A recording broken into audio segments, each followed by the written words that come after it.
Kadangi paskaitoje minėjau apie pavyzdį, kai aš norėjau renginio, gražaus renginio, tačiau prisimink, ne, Irida, kad aš stovyklas organizavau jau.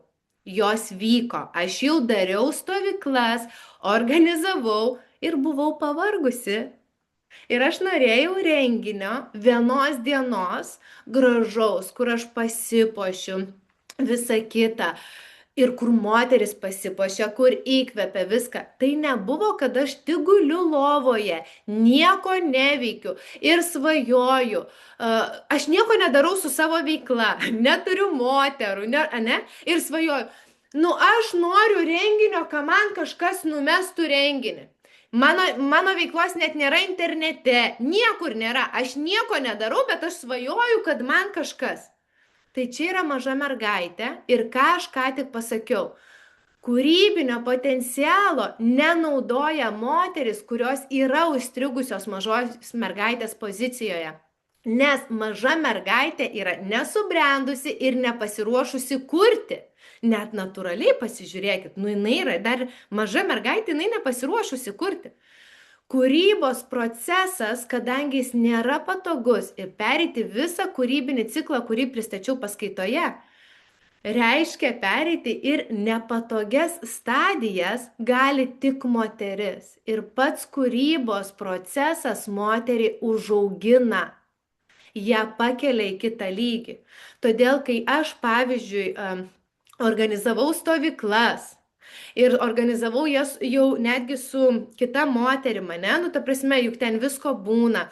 Ir pristatinėdavau stovyklas, pristatinėjau kursus online, asmeninės paskaitas, sesijas, mano veikla internete matėsi. Aš tiesiog panorėjau ir atėjo idėja, kad aš norėčiau renginio. Bet kai brandinau ir aš pasakojau, kad aš noriu neorganizuoti, nes aš esu pavargusi, aš žinau, ką tai reiškia ir aš tiesiog noriu kitaip, šį kartą norėčiau kitaip. Ir man nukrito viskas, nes aš neturiu užaugti. Tavo atveju, mieloji, tu turėjai užaugti ir dėl to tu turėjai viską suorganizuoti savo pati. Ir gali būti 5 metus iš eilės organizuosi savo pati, kol vieną kartą nuspręsi, blemba, žinai, aš pavargu ir dabar aš noriu taip. Ir bus, volia, staigmena, žinai, ir taip galvoju, kaip suprasti, ta prasme, žinai, aš tiesiog nusprendžiau, kad viskas gerai, aš dėl savęs galiu, aš moku, aš žinau, ko aš noriu, bet šiais metais aš noriu kitaip. Aš noriu truputį pailsėti ir, žinai, staigmena, čia tau, žinai, viską, suvažiavom, nusprendėm. Tai va taip vyksta. Tai kai mes sustringam mažoji mergaitė, tai va ir vyksta, kad repsiu kojele, bet neįeinu į veiksmą.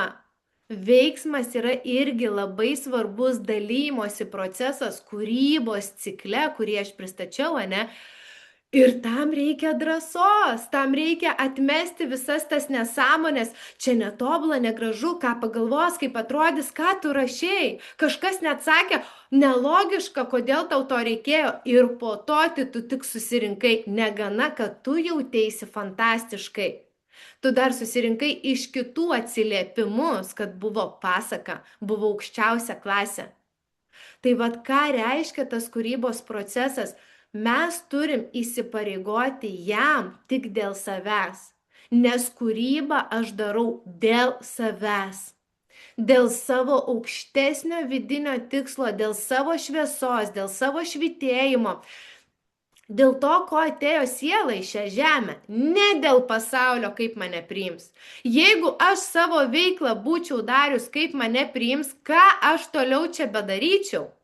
Nes tos pačios moteris, kuriom be galo be krašto reikia moteriškumo, jos mane deda į šuns dienas ir maždaug beveik nuolat. O kai aš ateinu pristatyti savo veiklą tarp verslininkų, jos iš vis galvoja, iš kur šita pamišėlė.